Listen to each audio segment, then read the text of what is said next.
तुम पहले ये गहरी बात समझ लो कि तुम अकेले हो, तुम्हारा कोई नहीं है। और जब ये बात मन में उतरती है तो बड़ा दुख घेर लेता है, क्योंकि तुमने जीवन भर दूसरों के सहारे सपने देखे, रिश्तों में डूबे हो, उम्मीदें बांधी। माँ बेटे से आशा करती है कि वह बड़ा होगा, सफल होगा, उसका गौरव बनेगा। पिता भी यही सोचता है। इन सब आशाओं के ताने बाने में तुम अपने को खोते चले जाते हो। तुम्हारे पिता ने भी यही किया था, अपने सपनों में डूबे, अपने बेटों पर बोझ डालते रहे और अंततः उनकी आशाएं बिखर गई, वे अपूर्ण ही मर गए।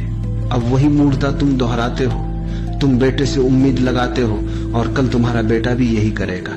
ये अंतहीन श्रृंखला है। लेकिन अगर तुम सच देखना चाहो तो जान लो, न तो अतीत तुम्हारा है, न भविष्य तुम्हारा है, न कोई बेटा तुम्हें पूर्ण कर सकता है, न कोई संबंध तुम्हारी आत्मा को भर सकता है। तुम्हारे अतिरिक्त तुम्हारा कोई मित्र नहीं है। यही भयभीत करता है, यही खालीपन तुम्हें डराता है। आदमी अकेले में इतना घबराया हुआ है कि रास्ते पर भी अकेला चले तो जोर से गुनगुनाने लगता है, ताकि अपनी आवाज से ही ये भ्रम बना रहे कि कोई साथ है। यही पिता जब बेटे में अपने सपने डालता है तो समझ लो ये उसकी अपनी सीटी है, अकेलेपन की सीटी।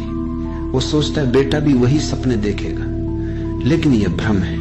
बेटा अपने सपनों में जिएगा, ठीक जैसे तुम अपने सपनों में जी रहे हो और तुम्हारे पिता अपने सपनों में जीते रहे।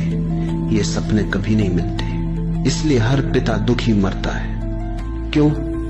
क्योंकि उसके सपने कभी पूरे नहीं होते। याद रखो, हर इंसान यहाँ अपने सपने देखने को आया है, तुम्हारे सपने पूरे करने को नहीं।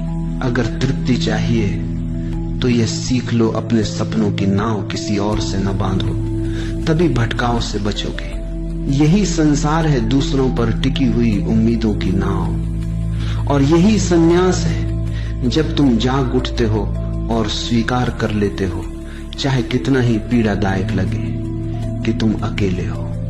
सब साथ, सब संग झूठे।